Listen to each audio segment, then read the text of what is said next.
Olá, muito boa tarde. As consequências das alterações climáticas nos países em vias de desenvolvimento é uma problemática que preocupa a Fundação Fé e Cooperação, que se manifesta desiludida com as conclusões da recente Cimeira para o Clima.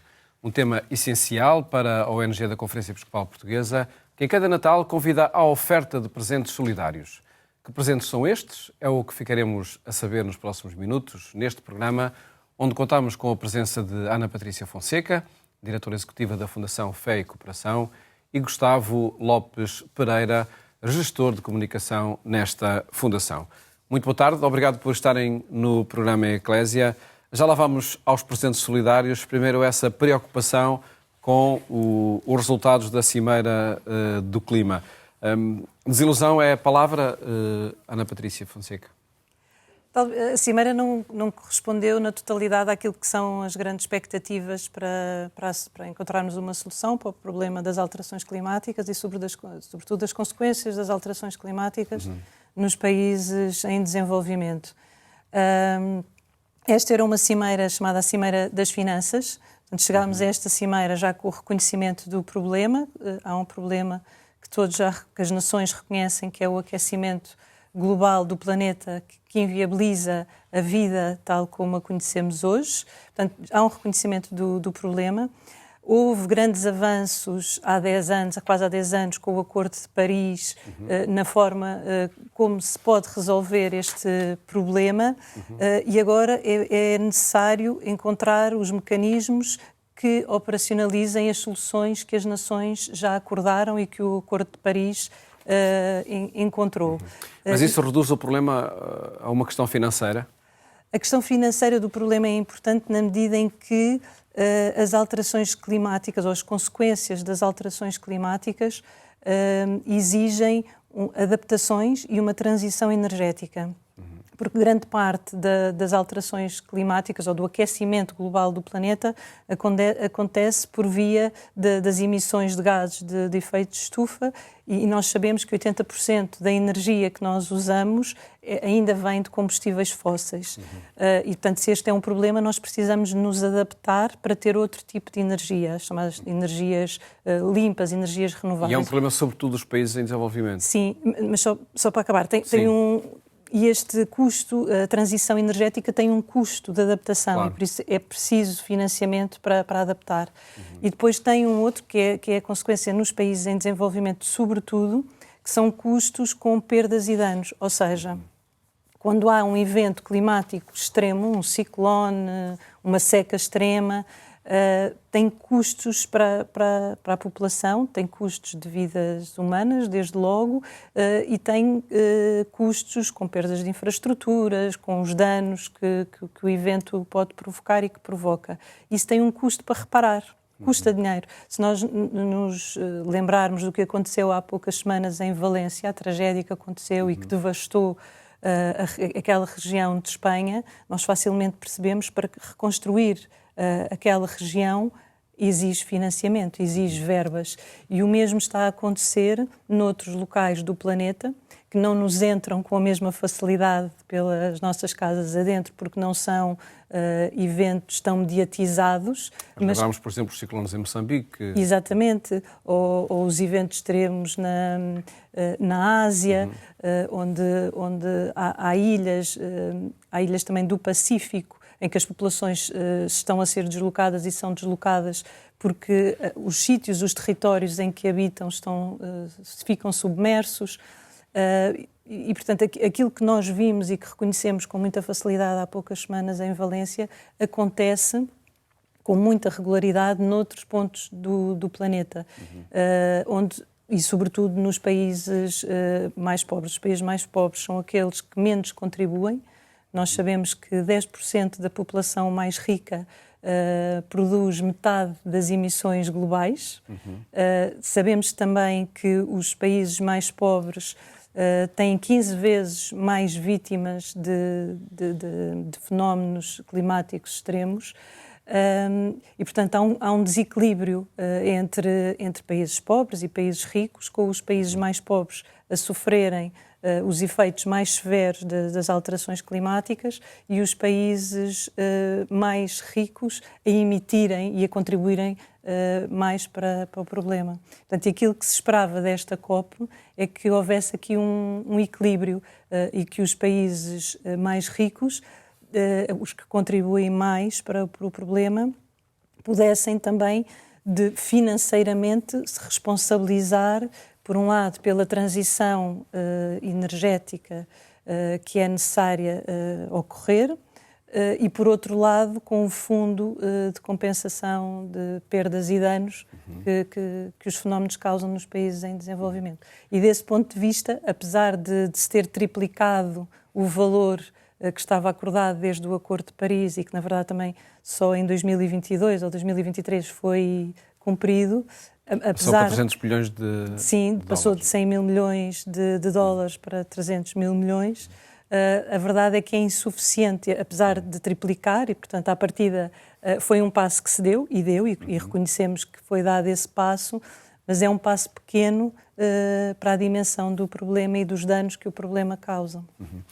Já vamos a outras consequências também deste acordo possível da Cimeira que aconteceu no Azerbaijão. Antes gostava de perguntar ao Gustavo a urgência que existe na comunicação destas temáticas e em colocar o tema na opinião pública.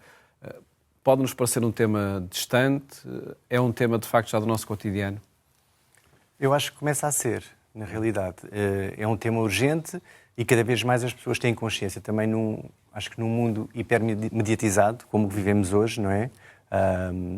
As notícias correm rápido e o conhecimento é difundido muito rapidamente também nas redes sociais e mesmo as organizações não governamentais, os grupos da sociedade civil, organizam-se para fazer essa comunicação e, portanto, eu acho que ao longo de toda a COP foi havendo comunicação tanto nos meios de comunicação tradicionais, na televisão, nos jornais, mas também nas redes sociais, nos meios de comunicação menos mediatizados, sobre aquilo que estava a acontecer e, portanto, acho que já se previa que os objetivos não seriam atingidos e, portanto, a comunicação acho que tem funcionado e tem passado. E que exigências é necessário também colocar na mudança de hábitos do nosso cotidiano? Podemos deixar este tema das alterações climáticas arredados do nosso dia-a-dia, mas é uma temática que tem que estar presente em cada gesto. Eu acho que sim. E todos nós podemos contribuir, todos nós temos um papel a fazer, porque na realidade isto tem muito a ver com padrões e hábitos de consumo, não é? E nós temos vivido um bocado numa ideia de um consumo sem limites, de um consumo desenfreado, mas cada vez mais temos também a noção que isto tem que ser revisto. E, portanto, passa muito também por aquilo que podemos fazer ao mudar os nossos hábitos de consumo, a consumir de forma mais responsável para garantir também uma maior sustentabilidade do sistema. E essa sustentabilidade começa em casa, no fundo, começa com pequenas coisas e pequenas decisões que nós fazemos sobre como consumir, não é? E isso faz uma ótima ligação para o período em que agora vamos começar a viver da época natalícia. Do tema na época do Natal. Ainda sobre esta cimeira e o resultado a que se chegou, a Fundação Fé e Cooperação fez uma série de recomendações para esta cimeira. Sente-se defraudada por não terem sido ouvidas? Quando uma COP começa, nós partimos sempre com uma esperança de que as soluções possam ser encontradas e operacionalizadas. Ana Patrícia, peço desculpa só para contextualizar aqui quem nos está a ver e ouvir, como, por exemplo, a eliminação dos combustíveis fósseis, a operacionalização de fundo de perdas e danos. Enfim, foram algumas das recomendações que fizeram, não é? Sim. Era o que dizia há pouco. Foram dados alguns passos. Temos que reconhecer que o valor triplicou e, portanto, é um passo que se dá. Mas não, a urgência as soluções que estão a ser encontradas não vão ao mesmo ritmo da urgência do problema. E nessa medida, algumas das nossas recomendações estão em processo, estão em caminho. Na próxima COP serão as mesmas. É impossível de um dia para o outro é difícil as nações, e isso eu acho que tem sido o que é visível depois também na opinião pública, é que colocar todas as nações do mundo em acordo sobre um tema é difícil, porque em cima da mesma mesa há posições que são contrárias e, portanto, encontrar um equilíbrio é difícil e, às vezes, o equilíbrio que se consegue encontrar ou o consenso que se consegue encontrar não é o que é suficiente para resolver a situação, que é o que está a acontecer com a questão das alterações climáticas. Portanto, partimos já estamos a preparar a próxima COP no Brasil, essa também com uma grande expectativa, porque é num país que também sofre com o aquecimento global e com as alterações climáticas e, portanto, há uma expectativa ainda maior sobre aquilo que pode acontecer e os resultados da COP no Brasil. Gostava ainda de perguntar, esta prioridade deste tema para a Fundação Fé e Cooperação, das alterações climáticas, transição energética, a proteção da nossa casa comum, qual é a preocupação principal da Fundação? Eu vi com alguma frequência esta referência a um mundo mais inclusivo. É por causa disso que lutam para que, de facto, a transição energética aconteça? Sim, nós vemos esta questão das alterações climáticas, entendemos-la como uma questão de justiça climática, ou seja, de que possamos todos habitar esta casa comum e viver neste planeta criado por Deus, assim acreditamos, que possamos todos viver de forma digna. Todas as pessoas, todos os seres criados, e é isso aquilo que nos preocupa, é conseguirmos preservar a criação, conseguirmos preservar a casa comum, e para isso inspiramos-nos muito na encíclica Laudato Si do Papa Francisco. É muito também procurar educar o nosso olhar, educar-nos, aqui como falávamos também nos nossos hábitos, contemplar aquilo que nos é dado viver, este sítio onde nos é dado viver e cuidar dele para que todas as pessoas possam viver nele com dignidade. E o que acontece, os efeitos das alterações climáticas é que permite, como o Gustavo dizia, permite uma parte do planeta consumir e produzir de forma desenfreada e não tem consequência nenhuma com isso, mas esta forma de vida tem um impacto no outro lado do planeta e não permite que outras pessoas possam viver sequer com dignidade. E isto é um desequilíbrio que nos preocupa e aquilo que procuramos é trabalhar para reduzir estes desequilíbrios e um sonho maior para que estes desequilíbrios não existam. Mas sempre partindo deste princípio de que vivemos num sítio que não é nosso, é de todos e que nos é dado também a cuidar, olhar, contemplar. E acredito que um dos projetos que contribui para que esse desequilíbrio não seja tão acentuado é este dos presentes solidários. Gustavo e Patrícia, mas Gustavo, começando por nos explicar que projeto é este que marca a história da Fundação Fé e Cooperação? É um projeto que, de facto, marca a história, porque já existe desde 2006. É um projeto daqui a 2 anos vai fazer já 20 anos, não é?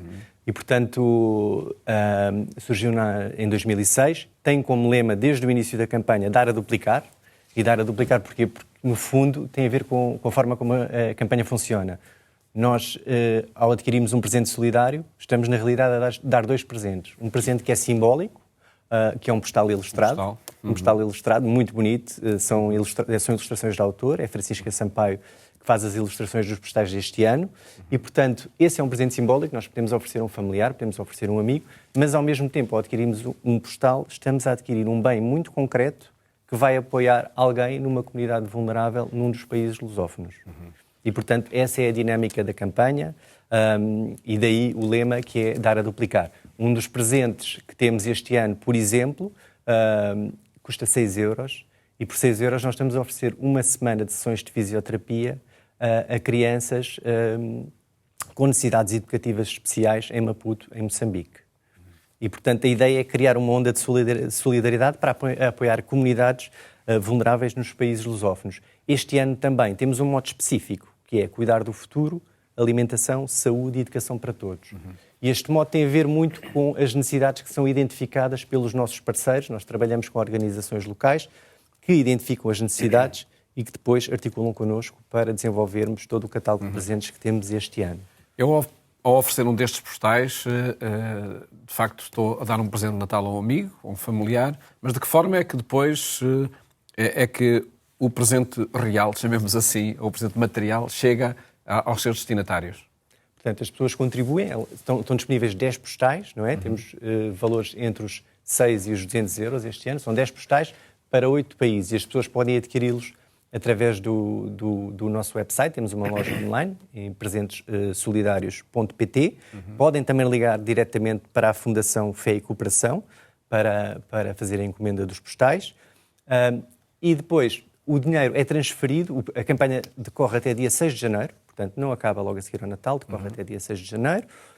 O dinheiro depois é transferido para os parceiros locais e durante o ano 2025, neste caso, os presentes são adquiridos e são entregues aos destinatários finais e depois nós documentamos, fazemos questão de documentar e de divulgar depois as entregas dos diferentes presentes. Entre os setores da vida cotidiana que estão contemplados, vejo que, por exemplo, a alimentação é um também que tem diferentes projetos. Sim, as necessidades são básicas, na realidade. Daí a ideia de cuidar do futuro e o lema específico desta campanha deste ano. Porque as necessidades que são identificadas são muito básicas: alimentação, saúde e educação. E, portanto, temos, por exemplo, refeições diárias. Por apenas 17 euros as pessoas podem, no fundo, garantir refeições diárias para crianças na Guiné-Bissau, da Associação de Surdos da Guiné-Bissau. Vejo aqui também, por exemplo, um presente para Cabo Verde que acredito seja fundamental para a dignidade e a higiene das pessoas. Sim. Acho que é a primeira vez que aparece esse presente, mas é também uma necessidade muito básica, a necessidade de saneamento básico no Mindelo, em Cabo Verde, e, portanto, por 34 euros nós estamos a contribuir para adquirir uma retrete em autocolismo para uma de 15 famílias em Cabo Verde. Aqui também, através de parceiros locais que vão garantir que, de facto, chegam lá estes presentes, eles vão daqui para lá, são adquiridos lá, como é que isto funciona? A ideia é, sempre que possível, adquirir os presentes no local, de forma também a dinamizar a economia local. Há situações em que tal não acontece. Por exemplo, este ano temos também um presente que é equipar uma sala de estimulação para crianças e jovens numa instituição na Cabo Verde e, na realidade, esses materiais não estão disponíveis na Guiné-Bissau. Então, nós tentamos adquiri-los ou num país próximo ou então enviamos a partir de Portugal. Mas a ideia geral e o princípio geral é sempre adquirir os materiais para os presentes nos próprios países. Vejo para Santo Tomé e Príncipe mochilas e capas para a chuva. Um problema também muito premente na região? Sim, esse presente é para a Casa dos Pequeninos, em São Tomé e Príncipe. É uma casa que acolhe crianças órfãs e, portanto, como eu dizia há bocado, são coisas às vezes muito simples, muito básicas, mas que conferem dignidade e, neste caso, vão permitir que as crianças possam ir à escola. Ana Patrícia Fonseca, que importância tem para a Fundação Fé e Cooperação este projeto e que alcance dá também, não só de visibilidade interna para quem oferece os presentes, mas capacidade de intervenção nestes vários países? Sim, este é, como o Gustavo dizia, já desde 2006 que temos esta iniciativa e enquanto também uma plataforma das igrejas lusófonas, para nós é importante manter a relação com todos os países lusófonos, com todas as igrejas nos países lusófonos. As solicitações que nos chegam dos nossos parceiros em cada um dos países são para responder a necessidades muito concretas. E esse é o nosso primeiro objetivo, é poder, de alguma forma, contribuir para apoiar uma necessidade muito concreta. E como o Gustavo dizia, elas são muito básicas e às vezes parece-nos que oferecer uma retrete e um autocolismo parece uma coisa muito fora daquilo que é o nosso dia-a-dia, mas do que se escolheria para um presente, não é? Exatamente. Mas que para aquelas pessoas, para aquelas 15 famílias, vai fazer toda a diferença, como dizia, na higiene e confere dignidade. E isso é o que nos importa, é conferir dignidade, ainda que com um gesto pequeno, conferir dignidade às pessoas a quem estes presentes chegam. e que possam conferir uma dignidade de longo prazo e que não seja só uma coisa imediata que agora há, mas que depois, durante mais 6 meses, esgota. Portanto, é também oferecer presentes que sejam sustentáveis e que sejam, de facto, um impacto na vida de quem os vai receber. Temos só um minuto neste nosso programa, mas gostava ainda de olhar o ano 2025 para a Fundação Fé e Cooperação, porque, pelo que nós fomos apercebendo, há aqui uma série de efemérides que se assinalam em 2025, nesse contexto do ano jubilar. Exatamente. O ano 2025 é assim um grande ano. A FEC celebra 35 anos no próximo ano e queremos celebrá-lo nos 4 países onde nós estamos, Angola, Guiné-Bissau, Moçambique e Portugal, com os nossos parceiros e enquadrar nas várias efemérides que vamos celebrar no próximo ano. Desde logo o Jubileu 2025, os 10 anos da encíclica do Papa Laudato Si, os 10 anos da Agenda 2030 e do Acordo sobre os Objetivos de Desenvolvimento Sustentável a 5 anos da meta, portanto, a 5 anos de 2030, e também os 10 anos do Acordo de Paris. Portanto, celebramos 35 anos num ano de muitos marcos e de muitas celebrações. Que serão também, por certo, avaliação de como estamos a corresponder a esses objetivos que foram traçados. Exatamente. E olhar para o futuro. Exatamente. Patrícia e Gustavo, muito obrigado por terem estado aqui no programa Obrigada. e felicidades para esse trabalho junto de tantas populações e no contributo para o seu desenvolvimento. E antes de terminar, convido a passar pelo nosso portal de informação, agência.eclesia.pt. Votos de uma ótima tarde e até amanhã, se Deus quiser.